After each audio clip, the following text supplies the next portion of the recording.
Miren, vamos a ver otra de las crisis hiperglucémicas que en lo personal muchas veces dejamos como menor grado de importancia en comparación de cetoacidosis. Sin embargo, uno de los objetivos, al menos el día de hoy, de hacer esta revisión es identificar que este padecimiento tiene una mortalidad mucho más alta. Tendríamos que recordar cuál es el paciente característico. Generalmente es un paciente con diabetes ya de una larga evolución. Digo generalmente porque ha estado cambiando mucho el patrón epidemiológico de este tipo de padecimientos. Sin embargo, también que en determinado momento ya tiene alteraciones micro y macro secundarias a este padecimiento. Entonces, no va a ser lo mismo que recibir al típico paciente de cetoacidosis joven, que orina bien, que no tiene alguna complicación a nivel cardiovascular y sobre todo que el factor desencadenante en determinado momento se pudiera llegar a dar un manejo relativamente más rápido que en estos casos. Entonces, ¿qué vamos a tener ahorita? Pues para revisar en el siguiente tema.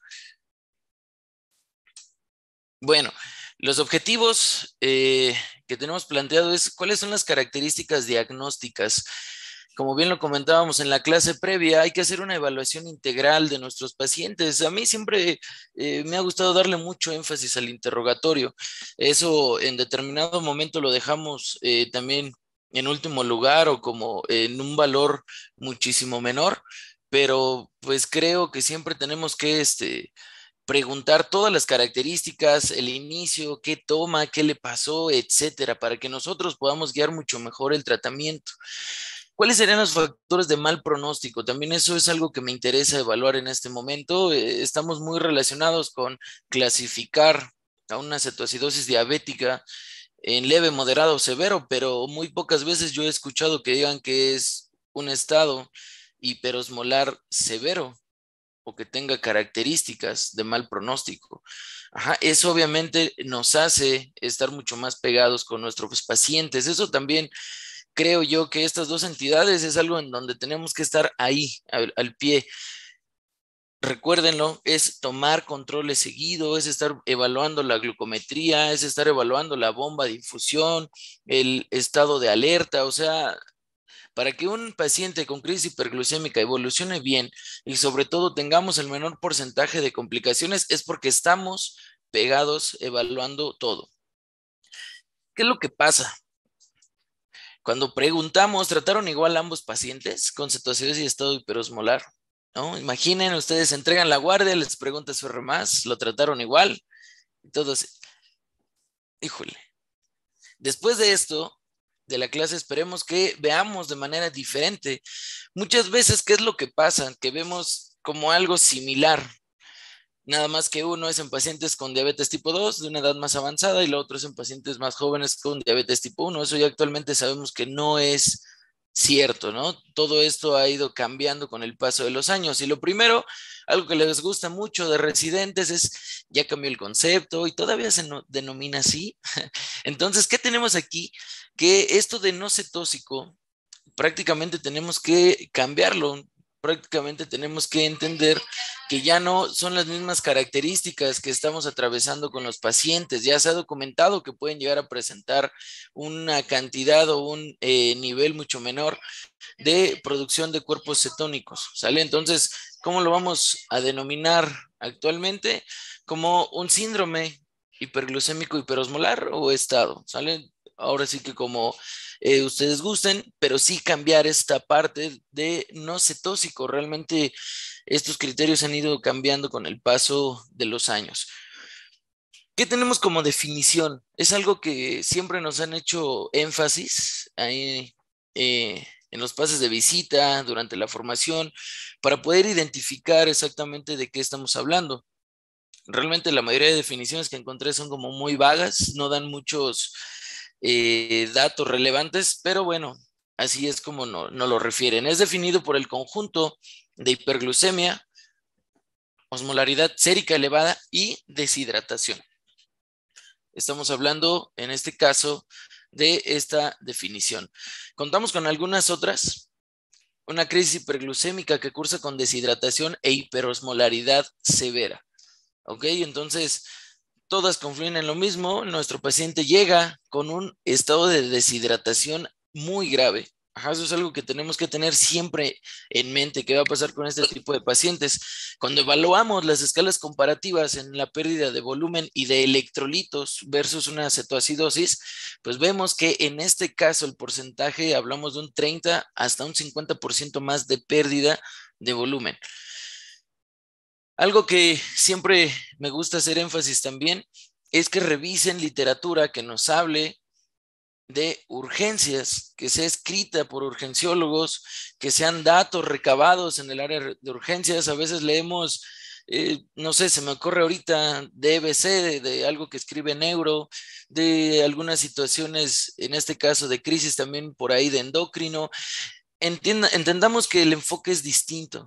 ¿Sale? Hagan un ejercicio algún día, vean un artículo de SDRA, por ejemplo, de urgencias y una de SDRA de terapia. El concepto, la forma de desarrollar el tema, la información y los puntos clave son completamente distintos. ¿Sale? Entonces, siempre traten de revisar en la medida de lo posible y que tengan a la mano información de urgenciólogos para urgenciólogos, ¿sale? Esto en determinado momento pues nos va a dar un punto de vista distinto. Yo se los hago llegar todo lo que utilicé para la clase sin problema, ¿sale?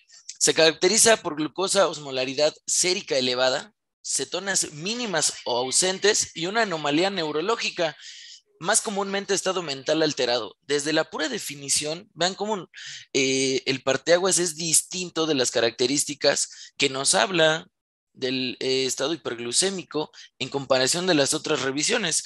Aquí nos habla de que puede tener cetonas o cuerpos cetónicos mínimos o ausentes, que es algo que vivimos en urgencias, y sobre todo el deterioro del estado de alerta. ¿Sale? Entonces, por eso les digo, traten de enfocarse también en revisar información que se escribe en el área de urgencias. ¿Qué tenemos de acuerdo a la estadística? ¿Qué nos dice? Aparentemente, en las grandes revisiones de hace algunos años nos decía que era el menos del 1% de causas de ingreso en pacientes con alguna descompensación de diabetes mellitus, y el 90% de estos pacientes cursaban con diabetes mellitus tipo 2 de larga evolución, y un porcentaje también muy alto tenía una edad avanzada. Sin embargo, como les comento, siempre tenemos que ir a la mano de qué es lo que va cambiando, de cómo va presentándose el ingreso de manera distinta a los servicios de urgencias. Aquí vemos una revisión de aproximadamente 10 años en los hospitales de Estados Unidos, que es lo que se ha documentado durante los ingresos en este periodo. ¿Qué nos dicen ellos? La mortalidad va del 10 al 50%. Por eso era lo que les decía, no es lo mismo, jamás va a ser lo mismo manejar a un paciente con cetoacidosis a un paciente con estado hiperosmolar. Lo decían en la clase previa, la mortalidad es muy baja. Obviamente estos datos siempre son de otras áreas del planeta. Yo les invito a hacer quizá el ejercicio, cuántos pacientes con crisis hiperglucémica no tienen un adecuado, pues, una adecuada evolución y tienen un desenlace fatal. Yo creo que en nuestro país la mortalidad es un poco mayor. Si aquí nos habla del 10 al 50%, obviamente ellos están englobando todas las causas precipitantes, ¿sale? Entonces, si lo comparan la mortalidad con ceto, no se asemeja en nada. ¿Qué quiere decir? Que con estos pacientes tenemos que ser más cuidadosos, estar muchísimo más pegados en cuanto al manejo y la evolución. Obviamente tienen mayor porcentaje de comorbilidades, como bien lo comentaban ahorita, pacientes cardiópatas, pacientes con enfermedad renal. En este caso también son pacientes que tienen un factor desencadenante de acuerdo a su edad y a las comorbilidades. ¿De qué estamos hablando? Un síndrome coronario agudo, pacientes con tromboembolia, pacientes con trombosis, y que eso en determinado punto llega a desencadenar un estado hiperosmolar. Entonces, por esto, el mayor porcentaje de comorbilidades va de la mano de un mayor porcentaje de mortalidad. Entonces, mucho cuidado con los pacientes. Si bien llegan en un porcentaje menor, claro, bueno, vamos a tener mayor mayor vigilancia. No quiere decir que los demás no, pero con ellos hay que ser más cuidadosos. Mayor porcentaje de deshidratación, les decía, hablan por ahí de 10 a 12 litros, incluso algunos hablan hasta más. Y recordar edad avanzada. Sí, ha perdurado aquí. Ahorita vamos a ver en qué edad llegan. Yo creo que no es una edad tan avanzada y sigue predominando la diabetes tipo 2. Entonces, ojo con la mortalidad. Vean, esto es lo que llama la atención. Siempre nos dicen que llegan pocos pacientes. Sin embargo, del 2008 al 2018, los pacientes que han llegado por estado hiperosmolar ha aumentado muchísimo, más de la mitad, si ustedes se dan cuenta. O sea, estamos hablando de un porcentaje extraordinariamente alto. Entonces, esto que nos indica que tenemos mayor porcentaje de pacientes con edad avanzada, mayor porcentaje de pacientes con diabetes ya de larga evolución en algunos casos y también, recuerden, asociado a una mayor mortalidad. ¿Sale? Ahorita vamos a ver aquí que aparentemente ellos nos hablan de que la mortalidad ha disminuido. Bueno, la edad media, vean en hombres, 59, 56, 57, realmente no es una edad tan avanzada y sobre todo si vemos las pacientes del sexo femenino, vean la edad que está rondando, o sea, no son pacientes de una edad avanzada. Y otra vez, esto se ha ido modificando por la curva que tenemos de la población y sobre todo que adquieren diabetes a una edad cada vez mucho menor. Y lo de siempre, ¿no? Los estudios que nos hablan de Estados Unidos en el aspecto de una distribución racial, siempre afroamericanos e hispanos están muy aumentados. Sin embargo, al menos en estos estudios sí nos hablan de que la población blanca, así lo refieren ellos, tienen un mayor porcentaje en los últimos años. La mayoría de ellos tienen un índice de comorbilidades importante, el de Charlson, en donde nos habla de supervivencia a los 10 años. Cuando puedan también denle un ojito a esto. Ahora vean, si bien ha aumentado el porcentaje de población que llega, de acuerdo a este estudio, con estado hiperosmolar también la mortalidad ha disminuido. Esto gracias pues a una identificación temprana y sobre todo a que se detectan los pacientes con mayor riesgo de complicaciones. Era lo que les decía. No es que los demás requieran más atención, es que ellos deben de tener una identificación temprana de quienes probablemente se van a deteriorar para poder tener una mejor evolución. Ahora, los factores precipitantes no vamos a cambiar mucho en el caso de cetoacidosis en algunos puntos. Por ejemplo, en infecciones. Prácticamente estamos hablando que neumonía e infección de vías urinarias son los dos principales. Entonces, nosotros estamos obligados a descartar que no tenga algún proceso infeccioso a este nivel. Para eso nos sirven estos datos epidemiológicos, para poder nosotros sospechar de las cosas más frecuentes. Algunos factores también que vamos a tener precipitantes es el incumplimiento del tratamiento, deshidratación y el uso de polifarmacia, que es muy frecuente en este tipo de pacientes. Si ustedes lo analizan, la gran mayoría va a tener el uso de diuréticos, el uso de antihipertensivos, beta bloqueadores, etcétera, ¿sale? Que se han relacionado con desencadenar este tipo de crisis. Sin embargo, algo que interesa mencionar, los pacientes no siempre van a llegar con un estado hiperosmolar. Pacientes en estado crítico con toxicomanías, hemorragia de tubo digestivo, epilepsia, tromboembolia pulmonar, pancreatitis, lesión renal, trauma, EBC. ¿Qué tienen en común? ¿Quién quiere decir por ahí? Dentro del manejo que nosotros damos y con las últimas tendencias, ¿qué van a tener en común este tipo de pacientes?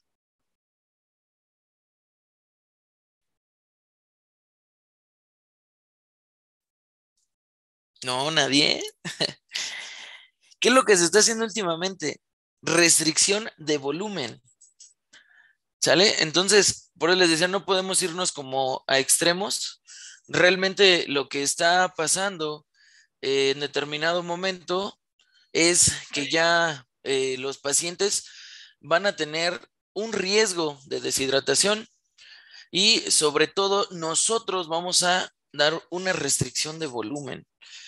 ¿Qué es lo que va a pasar por el desencadenante, en este caso, de estrés en el organismo, como bien lo comentaba el doctor Cordero, regresando a la fisiología y a la fisiopatología, que va a producir un aumento en las hormonas contrarreguladoras?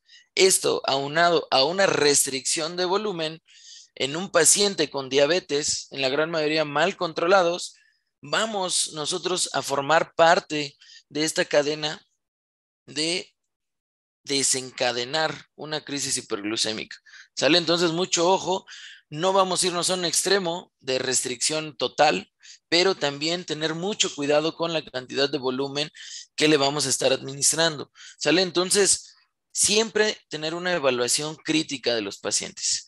En lo que respecta a la fisiopatología, realmente ya les mencionaron los puntos más importantes que nosotros podríamos evaluar, que llevan una misma ruta en este caso. Sin embargo, sí me interesa hacer mención que existen algunas diferencias realmente entre este tipo de pacientes con un síndrome hiperosmolar y pacientes con cetoacidosis.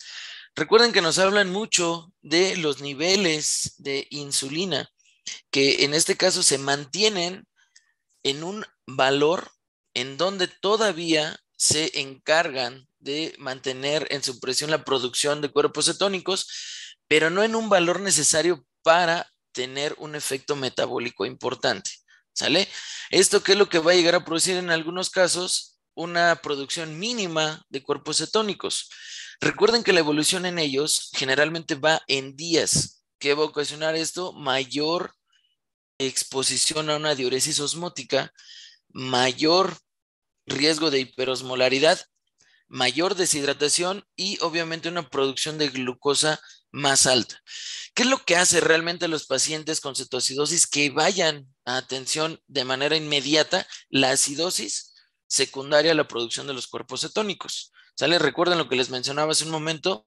La gran mayoría de pacientes llegan con dolor abdominal, llegan con vómito, tienen mucha sintomatología, ¿sale? A lo cual estos pacientes con estado hiperosmolar generalmente, como se va produciendo de una manera más lenta, y sobre todo les decía, son pacientes que llevan en determinado punto un control quizá no tan bueno, pues esto de polidipsia, poliuria, polifagia que van presentando en el transcurso de días, no le prestan tanta atención y acuden hasta que ya tienen una alteración importante del estado de alerta o de su estado en general. Sin embargo, ¿qué va a ser lo diferente de la fisiopatología que nos acaban de explicar de una manera muy extensa en comparación de un estado hiperosmolar? Para empezar, este desarrollo de alteraciones va a tardar más días. ¿Sale? Recuerden lo que les comento. El desarrollo es más lento desde el inicio de los síntomas a cuando llegan a atención al área de urgencias. Por eso les comentaba, fundamental hacer una evaluación desde el interrogatorio completa, ¿sale? En comparación de la ceto, ¿sale? Más días, tarda muchísimo más tiempo en llegar. ¿Qué es lo que pasa entonces con los valores de insulina? La concentración de insulina hepática y circulante es más alta. En los estudios que se han evaluado estos valores en los pacientes con crisis hiperglucémica del tipo cetoacidosis o de un estado hiperosmolar. La concentración que logra liberar a nivel hepático el organismo es mucho más alta en el caso de los pacientes con cetoacidosis. La osmolaridad vamos a tener que también tiene una función. ¿Qué es lo que vamos a encontrar en este tipo de pacientes? Bueno, la osmolaridad va a tener un efecto fisiológico. ¿Qué es lo que pasa con la osmolaridad? Inhibe la lipólisis y la liberación de ácidos grasos. Entonces, ¿esto qué va a tener como reflejo en los pacientes? Una menor o nula producción de cuerpos cetónicos. ¿Sale? Entonces, dense en cuenta cómo existen algunas condiciones muy particulares entre una y otra entidad que nos va a hacer una presentación completamente distinta. Las hormonas contrarreguladoras, igualmente esta medición que se hace entre uno y otro, lo que se ha logrado determinar son valores séricos de glucagón más altos en pacientes con estado hiperosmolar. Si nosotros lográramos hacer una medición comparativa, en este caso de todo el porcentaje de hormonas contrarreguladoras que se elevan, el glucagón se encuentra en mayor porcentaje en este tipo de pacientes, ¿vale? Y la deshidratación, el gradiente osmolar, ¿qué es lo que va a ocasionar? Recuerden que estos estados hiperosmolares no es el único que va a ocasionar un estado hiperosmolar. Estamos hablando de sodio y demás. ¿Qué vamos a tener? Que son trastornos de la tonicidad, que va a ocasionar un gradiente osmolar y salida de líquido al espacio extracelular. ¿Sale? Entonces, en conjunto, vean los valores de insulina, el tiempo de evolución, los valores dependiendo de la hormona contrarreguladora, la osmolaridad y la deshidratación nos hacen un paciente diferente en su evolución clínica, paraclínica y en el pronóstico. ¿Sale? Entonces, más allá de repetirles qué es lo que está pasando en la fisiopatología, me interesaba que vieran cuáles son las situaciones fisiológicas diferentes que van a tener en esta crisis hiperglucémica y nos hará diferente la evolución. Cuando nosotros hacemos una comparación, en este caso de las alteraciones que llegan a tener en ambas crisis, ustedes lo han visto esto ya mucho, pues se va a reflejar en los valores de glucosa, en la alteración ácido-base, en la osmolaridad y en la presencia de cuerpos cetónicos, ¿sale? Aunado a la deshidratación y el estado neurológico. Entonces, esto ya lo han visto muchas veces, ahorita lo vamos a ver con los criterios diagnósticos. Y bueno, cuando nosotros recibimos a un paciente con deterioro neurológico aunado a diabetes, siempre vamos a tener que hacer un interrogatorio dirigido. Eso es algo que les digo, es fundamental en urgencias. Muchas veces por la premura preguntamos muy rápido y creo que varios puntos por ahí se nos van. Entonces es evaluar el inicio de los síntomas. Recuerden que de acuerdo a la fisiopatología, aquí vamos a tener una mayor evolución. Las comorbilidades. ¿Qué enfermedades tiene el paciente? ¿Desde hace cuánto tiempo? ¿Qué fármacos consume? Para que también nosotros estemos preparados por una probable complicación. Y sobre todo, de acuerdo a lo que nos dicen, tratar de identificar en lo mayor posible la causa precipitante para iniciar el manejo de manera conjunta con este. ¿Sale? Entonces, no olviden nunca el interrogatorio. Sí, obviamente no se puede hacer al paciente, se hace con el familiar y buscamos el mayor porcentaje de información que podamos obtener. ¿Qué es lo que podemos llegar a observar en ellos? Poliuria, polidipsia, que como yo les decía, estos pacientes al tener una diabetes de manera crónica, muchas veces en un estado mal controlado pueden llegar a tener debilidad, alteraciones en la visión, polidipsia, poliuria, polifagia, sin embargo no le dan tanta importancia, porque muchos de ellos ya llegan a cursar con cierto grado de síntomas. Pero ¿qué es lo que pasa? Que en determinado momento el porcentaje de deshidratación va a aumentar y esto va a ser representar el resto de signos y síntomas. Algo que creo que debemos de darle mucho peso es al deterioro neurológico. De hecho, si ustedes se ponen a buscar, van a encontrar hasta reportes sobre el espectro de las alteraciones del estado neurológico en un estado hiperosmolar hiperglucémico. Algo que deben de tener siempre en mente es la osmolaridad. Para que se relacione un estado hiperosmolar con una alteración neurológica, debe de ser mayor a 330, ¿sale? Si bien el diagnóstico es mayor de 320, la gran mayoría de revisiones que se han podido encontrar de los pacientes es una osmolaridad de 330, pensar en que el deterioro neurológico es secundario al estado hiperosmolar. Si nuestro paciente tiene deterioro neurológico y una osmolaridad mucho menor, incluso menor de 320, hay que sospechar otra cosa, ¿sale? Entonces, esto es lo que me interesa ahorita, es uno de los objetivos de la clase, algunos puntos particulares, ¿no? O que nos van a ayudar en la práctica clínica. Osmolaridad mayor de 330, lo más probable es que se deba al estado hiperosmolar. Menor de 320, incluso por ahí nos dicen 310, seguramente no es esto, ¿eh? Hay que buscarle otra cosa al paciente. Entonces, esto se va a deber a la osmolaridad y a la deshidratación. ¿Qué encuentra la gran mayoría de reportes de este tipo de espectro? Que un porcentaje importante va a presentar coma a un deterioro neurológico. Sin embargo, no dejar de lado que también en algunos casos tendrán crisis convulsivas y hemivalismo, que van a ser movimientos de cierta región anatómica, extremidad torácica, pélvica, similar a Corea, solo que un poquito más exagerados o más fuertes los movimientos. Entonces, esto nos puede llegar a confundir. ¿Sale? Si el paciente nos llega con crisis convulsivas, probablemente nos vamos, ¿no? Pensando en un paciente con epilepsia, con un estatus epiléptico, etcétera. Ajá. Entonces, nuevamente aquí, ¿qué tendríamos que apoyarnos? Obviamente de todo el protocolo de estudio y darle un peso importante a la osmolaridad y al resto de paraclínicos. Ajá. Entonces, la osmolaridad no está alta y tiene deterioro neurológico, probablemente no sea secundario a esto. E incluso el factor desencadenante sea una situación vascular a nivel cerebral, ¿sale? Entonces, ojo con todo esto. Y vean, ¿qué característica tiene? Que conforme nosotros vamos disminuyendo la osmolaridad, va mejorando el estado de alerta, ¿sale? En este caso tenemos una comparación con la osmolaridad y la escala de coma de Glasgow, ¿sale? Donde nosotros vamos presentando una mejoría con una mejoría también en el manejo y los valores de osmolaridad, ¿sale? Ahí en la última tablita inferior del lado izquierdo para ustedes, paciente 17, se ve cómo va mejorando Glasgow con una disminución de la osmolaridad. Entonces, esto también nos da una pauta. No tenemos una imagen, no tenemos cómo corroborar alguna otra situación. Iniciamos manejo y va recuperando, probablemente sí es secundario al síndrome hiperosmolar, ¿sale? Entonces, aquí ya tenemos que echar mano de todo para poder tener una sospecha más certera.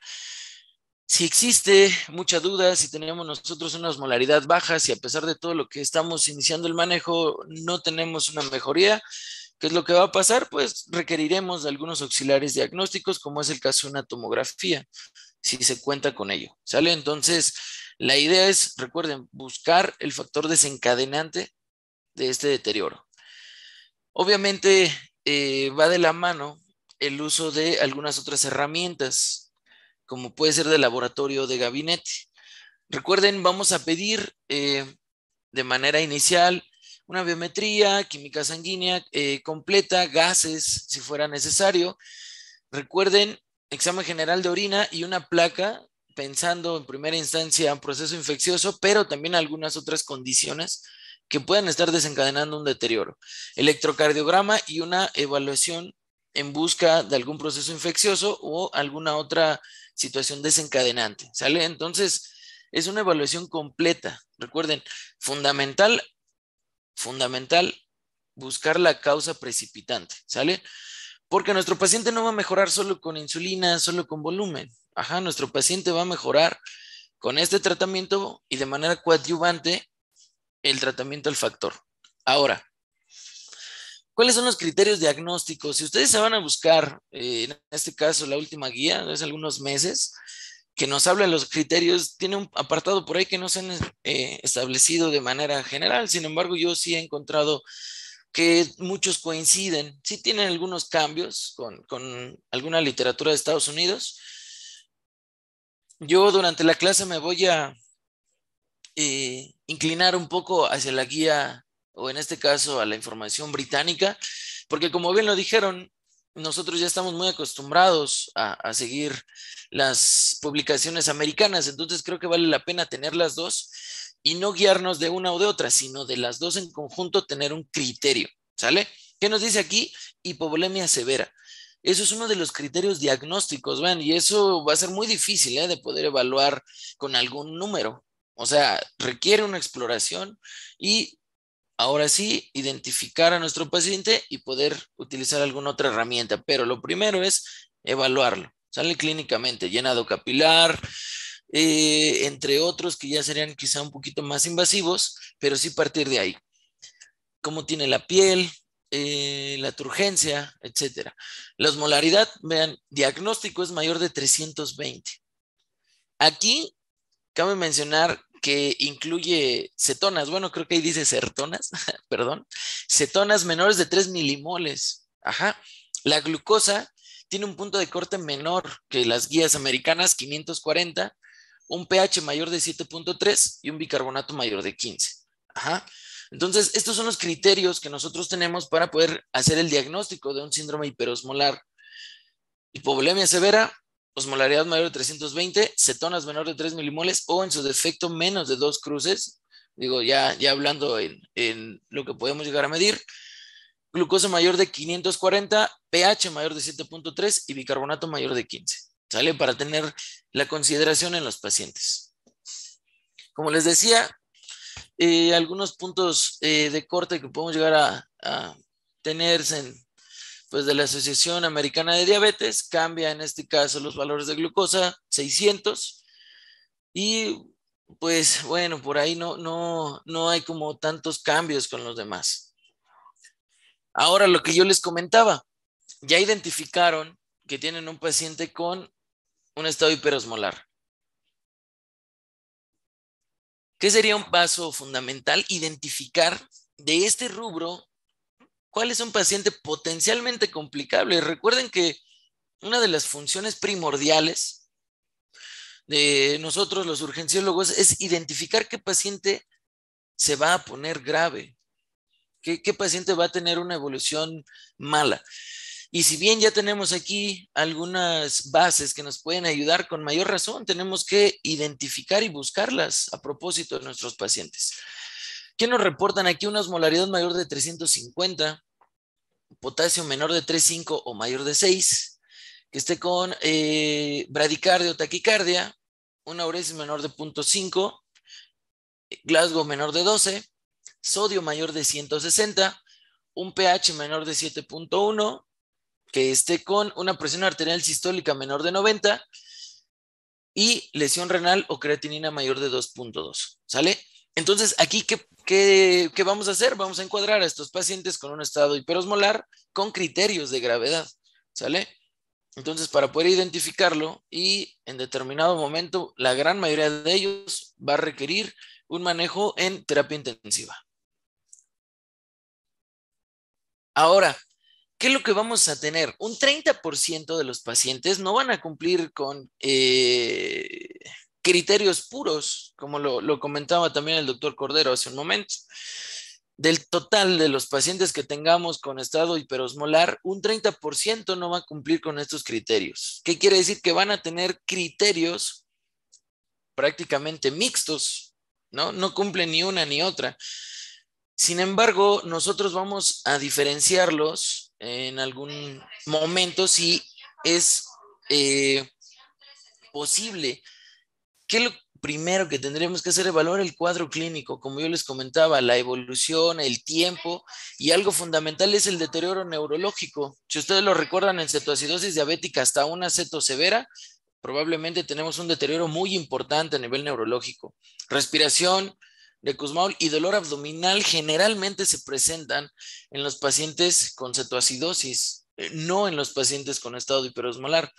Ahora, aquí, ¿quién de ustedes sabe cuáles son los criterios de estado mixto? Porque muchas veces hasta lo hemos manejado, ¿no? Es un paciente con estado mixto, pero ¿cuáles son? Bueno, no se preocupen, ¿sale?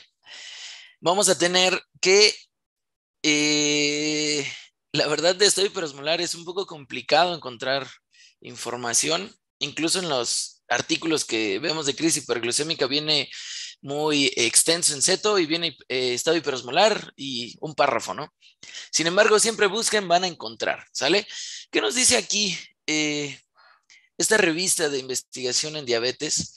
Ellos definen un estado mixto como glucosa mayor a 600, un pH arterial o venoso, ojo, en ningún lado nos dice arterial siempre, de manera general es venoso, para que no estén lastimando a nuestros pacientitos.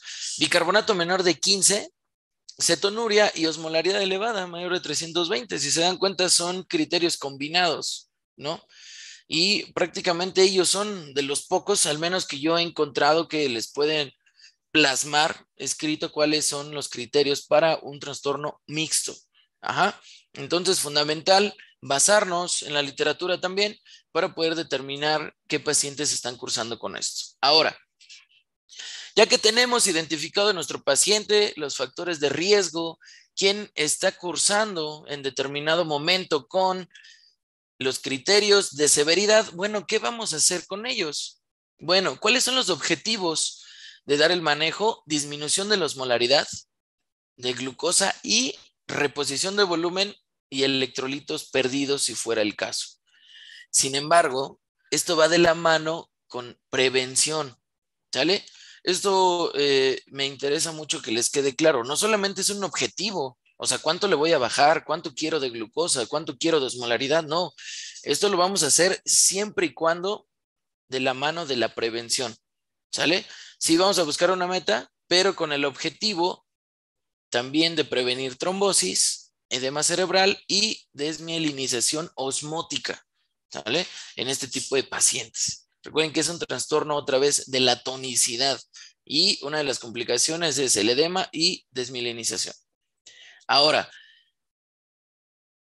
debe de quedar claro, ¿eh? Las anormalidades se deben corregir lentamente. Recuerden otra vez la fisiopato, esto ocurre en días y las correcciones rápidas y agresivas que nosotros muchas veces buscamos, lo único que van a hacer es conducir a cambios que pueden ser muy peligrosos. ¿Vale? Recuerden que estamos hablando de sodio y de la osmolaridad. Entonces no es inocuo, ¿no? Bajar un sodio rapidísimo o la osmolaridad. Entonces, ¿en qué nos vamos a enfocar? El manejo, causa precipitante, volumen, electrolitos e insulina. Ahora, siempre en urgencias hacemos una valoración inicial, independientemente de cuál sea la etiología por el cual llegan a atención. Muchas veces se pregunta, se critica, ¿no? ¿Quién lo vio por primera vez en el turno, en la guardia? ¿Y por qué lo intubaron? Y el que está de posguardia, pues, ¿qué dice, no? Miren, yo creo que tenemos que confiar en el criterio. Más que nadie, nosotros sabemos que los pacientes en urgencias llegan de una forma y al siguiente turno están de otra, ¿sale? Entonces, si tanto estamos peleando que no requería intubarlo, bueno, extúbenlo, ¿sale?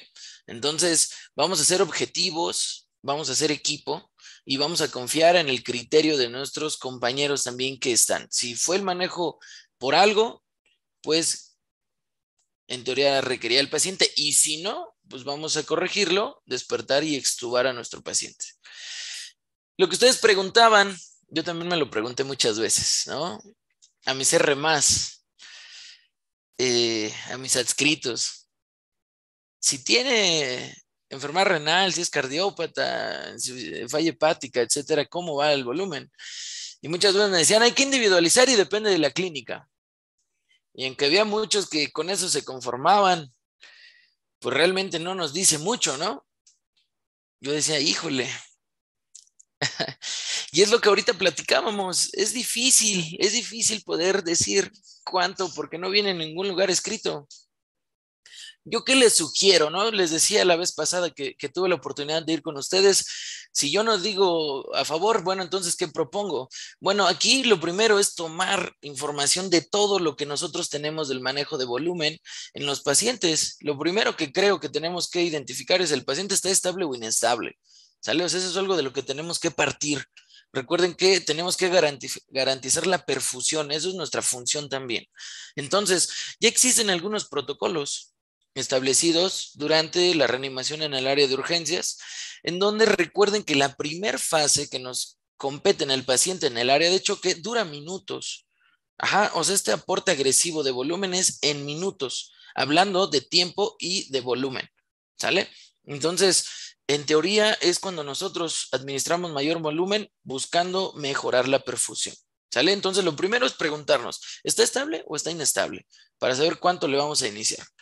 Y en este tipo de pacientes con estado hiperosmolar, el aporte de volumen va a tener diferentes funciones. Va a mejorar la perfusión, va a mejorar la osmolaridad, disminuye, vean, la liberación de hormonas contrarreguladoras y mejora la función de la insulina, ¿sale? Entonces, por eso es que nosotros en ellos administramos volumen. Ahora hay que traspolarlo a cuánto nosotros le vamos a administrar, ¿sale? ¿Está inestable? Podemos iniciar con la R y en minutos dar un mayor aporte de volumen.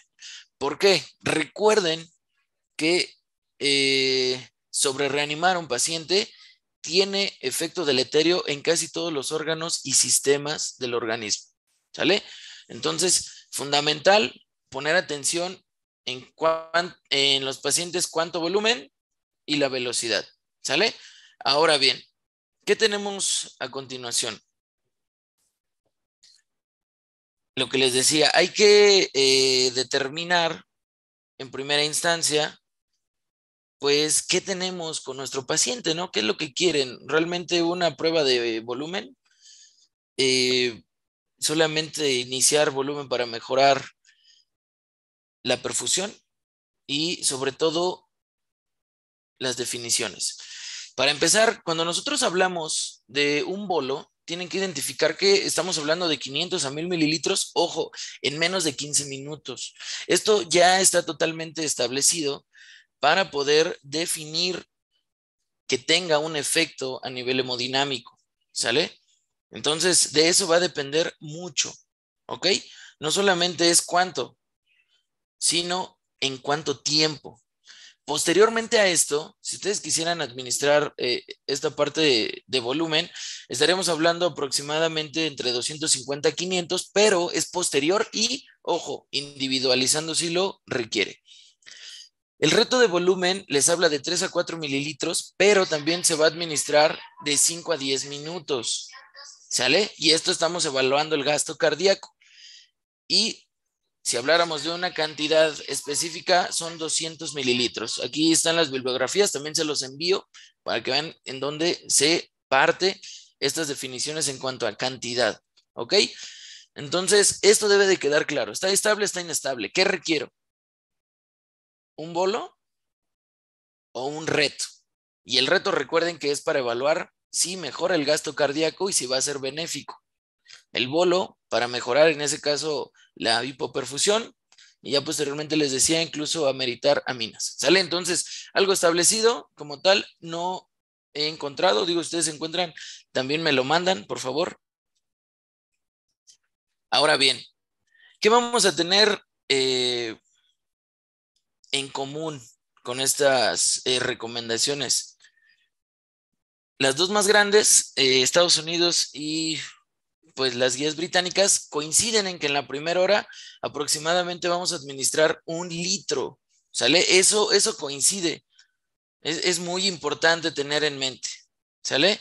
Ahora, ¿qué vamos a considerar después? Las guías americanas les habla de 250 a 500 s por hora, solución salina, y dependiendo del valor del sodio corregido, en este caso es dejar solución salina al punto 45 o solución al punto 9, ¿sale? Entonces, vamos a tener que considerar todo esto. En comparación de la guía británica, se me hace un poco más compleja. Sin embargo, se me hace más cuidadosa y en la cual yo creo que estaría bien el ejercicio en algún momento que lo empiecen a practicar para ver si tenemos la misma evolución que con las guías americanas. Ellos que nos dicen 0.5 litros hora de solución salina buscando un balance positivo de 2 a 3 litros en 6 horas. ¿Sale? Y vean, ahora viene lo interesante que ellos nos hablan. Si el sodio aumenta y la osmolaridad baja, vamos a continuar con solución salina al 0.9%. ¿Sale? Si el sodio aumenta y la osmolaridad aumenta también, va a depender del balance que nosotros tengamos, ¿sale? Del volumen intravascular. Si nosotros creemos que hace falta todavía volumen, vamos a continuar también con solución salina al 0.9%. Y también, si la disminución de la osmolaridad es menor de 3 miliosmoles, recuerden, en cetoacidosis la principal meta es bajar de 50 a 75, 50 a 70. Aquí es una disminución de osmoles menor de 3. No estamos llegando a meta. ¿Qué hacemos? Aumentamos el volumen administrado. Si nuestra osmolaridad está aumentando, pero el balance ya es muy positivo, fuera de los 2 a 3 litros que ellos comentan en 6 horas, vamos a hacer un cambio por solución salina al 0.45. ¿Sale? Si se dan cuenta cómo es diferente el abordaje, por eso era lo que les decía, no podemos manejar de la misma manera. ¿Sale? Entonces, vean, hasta ellos hacen énfasis en manejar de una manera distinta para poder evitar este tipo de complicaciones.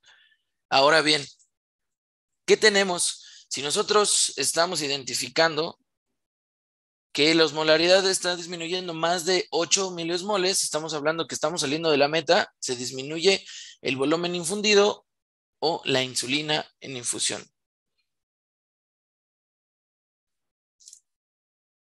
¿Ok? De todas maneras, chéquenlo, es necesario que lo revisen para que quede más claro. Ahora, ellos que nos dicen continuar con administración de volumen de 6 a 12 horas, prácticamente mantener otra vez un balance de 3 a 6 litros y después continuar con el déficit de volumen las siguientes 24 horas. ¿Qué nos dicen ellos? Iniciar el aporte enteral dependiendo del estado neurológico. En cuanto mejore podemos iniciarlo, ¿sale? Ahora, es aquí donde entramos todavía en la disyuntiva. Es nefrópata nuestro pacientito, es hepatópata, pesa menos de 50 kilos, porque eso también nos lo preguntaron. ¿Cuánto le vamos a pasar de volumen? Era lo que platicábamos. Pues miren, aquí en estas revisiones que por ahí encontré específicamente, pues no habla de un punto de corte importante, la verdad. Sin embargo, por ejemplo, en un porcentaje que hacen después de pacientes con cardiopatía ya isquémica, pacientes con falla cardíaca con una FEBI disminuida específicamente, les dicen que administrar más de 26 mililitros por kilo, tendremos datos de sobrecarga de volumen, ¿sale? En algunos otros, en cuanto a función renal, nos dice que como las guías NICE, 25 mililitros kilo hora. Algunos otros nos hablan de una reanimación menor. La verdad es que yo no encontré un punto de corte específico, ¿sale? Sin embargo, también les hago llegar la información y estos 25 mililitros por kilo es de acuerdo a las guías NICE del manejo de volumen. Pero bueno, solamente es para que tengan un punto de corte, ¿sale? Sin embargo, yo creo que hay pacientes que van a requerir muchísimo menos, que incluso solamente les darán a ustedes un bolo y después aminas, como habrá pacientes que le den mucho más aporte de volumen. Todo va a ser dependiendo de la evolución de nuestros pacientitos. Ahora, en todos los pacientes en que tenemos una administración agresiva, tengan cuidado porque puede ser excesiva. ¿Sale? Este tipo de pacientes en determinado momento vamos a llegar a sobrereanimar y no nos vamos a dar cuenta. Por eso realmente, ¿qué es lo importante? ¿En qué momento parar la administración de volumen? Y es una pregunta compleja. Va a depender mucho de la experiencia que tengamos, de las herramientas y también pues del conocimiento del uso de cada uno de ellas. Lo podemos guiar por ultrasonido a nivel pulmonar. Yo sé que por ahí van a decir que la PVC ya no se ocupa, pero no estamos hablando de respuesta, sino en quienes ya no administrarlo. Recuerden que la finalidad del volumen es mejorar el gasto cardíaco sin aumentar las presiones intracardíacas, ¿sale? Entonces, podría darnos por ahí alguna utilidad, la prueba de elevación de piernas, el llenado capilar, o sea, aquí va a depender mucho de cómo nosotros tengamos estandarizado en nuestra práctica diaria el decidir a quién ya no le vamos a pasar. ¿Vale? Van a tener muchas herramientas, desde pruebas ya invasivas, estáticas, no estáticas. Sin embargo, lo que sí les sugiero es que trabajemos en tener un protocolo para poder decidir en quién ya no pasarle más volumen. Ahora, ¿qué diferencia tiene con el uso de insulina? Vean aquí una característica, es que nos dice que si el paciente no tiene una elevación de cuerpos cetónicos importantes, no se inicie la insulina. La base fisiopatológica nos habla de que lo más importante es el proceso de deshidratación que ellos están cursando. ¿En quiénes sí van a iniciar insulina? Va a depender de las características y no es a la misma dosis. 0.05, si la cetonuria menor de 2 cruces, cetonemia de 1 a 3 milimoles, si pudieran medirlo, pH mayor de 7.3 y bicarbonato mayor de 15, ahí se podría iniciar, pero a 0.05, que es la diferencia del aceto que generalmente empiezan a 0.1. Vamos a iniciarlo a 0.1 prácticamente si tiene características similares con una cetoacidosis diabética o un estado mixto. Ajá. Porque recuerden que aquí la base fisiopatológica no es una deficiencia total de insulina. Aquí aparentemente tenemos una poca cantidad. La velocidad de disminución, en este caso, nos lo maneja como no mayor a 90 miligramos. ¿Sale? A diferencia otra vez del aceto. Por eso lo que les decía, no los podemos manejar igual. Después de la remasión inicial con líquidos, la insulina se puede iniciar en el caso de que no lo hayamos administrado en este momento. A ver, para que quede un poco más claro, si nuestro pacientito no tiene estas o estas condiciones y solo ustedes administran volumen, cuando acabamos la reanimación inicial y la insulina ya no baja con puro volumen, se puede iniciar la infusión a 0.05. ¿Sale? Ven cómo son unos detalles que hacen diferente la reanimación. ¿Qué vamos a hacer con ellos? Evitar hipoglucemia las primeras 24 horas. La meta es mantener la glucosa entre 180 y 270 miligramos. ¿Y en qué momento vamos a iniciar la solución glucosada en ellos? Cuando sea menor de 252. Digo, podemos dejarlo a 250. Con solución glucosada ellos no tienen como algún punto malo entre usarla en 5 al 10% a una velocidad de 125 mililitros hora. Ojo, esto solamente es una pauta. Lo que nosotros debemos de evitar es hipoglucemia. Puede ser que la velocidad de infusión disminuya o aumente. Otra vez, ¿de qué va a depender? De nuestra monitorización. En lo que compete a los electrolitos, más de 3,55 no administramos. 3,555, 40 milimoles por litro y menos de 3,5, entonces sí vamos a hacer una reposición. En cuanto al fósforo y al magnesio, ellos no le dan mucho peso, sin embargo, yo sugiero que sí le hagan la reposición. Recuerden, pacientes con hipocalemia casi siempre tienen hipomagnesemia de manera conjunta, entonces, punto de corte por ahí que manejan otras literaturas, menos de 1, yo creo que sí tendríamos que administrarlo. Ahora, ¿cómo van a llevar el monitoreo de la glucosa cada hora? Al menos las primeras 6 horas, ¿sale? Para poder administrar nuestro manejo en prevención del edema. Electrolitos séricos cada 2 horas, osmolaridad cada 2 horas. Y recuerden que aquí la meta es una disminución de 3 a 8 miliosmoles kilo hora, ¿sale? No le da tanto énfasis al valor de glucosa, que ya vimos, no más de 90. Le da más a la osmolaridad.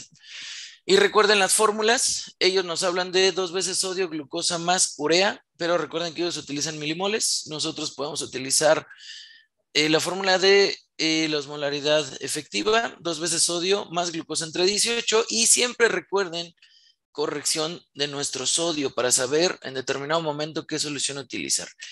Y también esto tiene una importancia importante, perdón, tiene mucha importancia sobre la prevención de complicaciones. Ajá, no lo digo yo, acá lo tenemos. Ahora, otro aspecto peculiar es que un porcentaje importante de estado hiperosmolar cursa con eventos de trombosis, ¿sale? Entonces, todos los pacientes que tengamos con esta entidad, tenemos que hacer una búsqueda intencionada. Hay que revisar las extremidades. En determinado momento se ha reportado a nivel arterial, entonces requieren un manejo profiláctico todos, a excepción que tengan una contraindicación. ¿Qué es lo que tienen ellos? Aunado, osmolaridad, hiperglucemia, daño endotelial e inflamación. Sale todos en conjunto, van a aumentar el riesgo de trombosis. ¿Qué criterios de resolución tenemos? Osmolaridad menor de 300, glucosa menor de 270, déficit neurológico corregido e hipovolemia corregida. ¿Ok? Entonces, al igual que hablamos en cetoacidosis de criterios de resolución, también en este caso estamos hablando de los criterios de resolución en un síndrome hiperosmolar.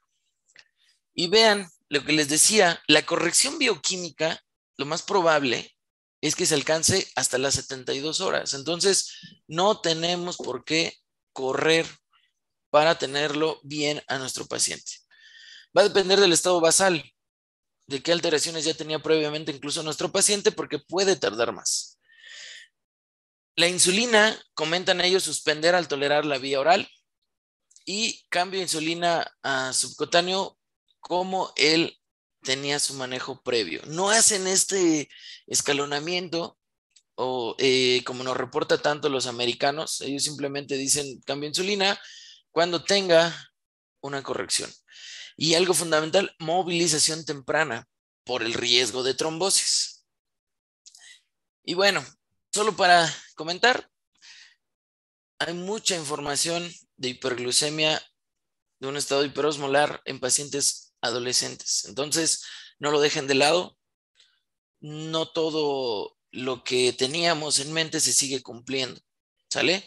Puede ser que en determinado momento tengamos presentaciones atípicas, entonces mucho ojo. Y algo que me gustaría hacer mención, algunos estudios que nos hablan de el manejo con hipoglucemiantes orales. Aquí quiero que sean muy críticos, porque muchas veces leemos un artículo de un reporte de caso o 5 o 6 pacientes y ya queremos llevarlo a la práctica, ¿no? Hay que ser muy juiciosos, muy críticos, ¿no? No todo lo que por ahí leemos se puede llevar a la práctica de un momento a otro. Hay que esperar la suficiente evidencia, porque como residentes así somos. A veces encontramos por ahí algún artículo con algún manejo medio extraño y ya queremos preguntárselo a todo el mundo, cuando a veces ni siquiera tiene un peso estadístico bueno y el número de pacientes que incluyen es también muy poco significativo. Y bueno, ¿qué recomendaciones les hago? La guía británica, les decía, se me hace un poco más específica en el manejo para evitar complicaciones. Le reitero, literatura de urgencias, algunas actualizaciones en el manejo también, ¿por qué no? Y las controversias, que era algo que platicábamos al final de la clase previa, sobre manejar a los pacientes apegado a guías, ¿ok? Y no es el único, existen más controversias por ahí que hacen algunos otros autores. Y bueno, ¿qué tenemos como conclusión? No es lo mismo el estado hiperosmolar que una cetoacidosis. Tiene una mortalidad mucho mayor. Los criterios son diferentes. El estado neurológico es fundamental para hacer la sospecha. Y si se dan cuenta, requiere un manejo un poco más estricto, más complejo que cetoacidosis. Y para cerrar, vean, algo que me llamó mucho la atención, los autores de esta literatura que tiene un peso importante a nivel internacional, vean, nos dice que si consideramos algún cambio, ¿no? O algo diferente para el manejo, que los contactemos, ¿no? Como a veces nosotros no aceptamos críticas de nuestros mismos compañeros, de R menos, de R más, y como aquí personalidades tan importantes están abiertos a hablar, ¿sale? Recuerden, nunca dejamos de aprender, aprovechen mucho su día académico. Yo sé que es difícil quizá estar en clases en línea, lo entiendo. Sin embargo, créanme que en muchos lugares no tienen clases y estudien antes de los temas que vayan a ver. Por mi parte es todo. No sé si tengan alguna duda.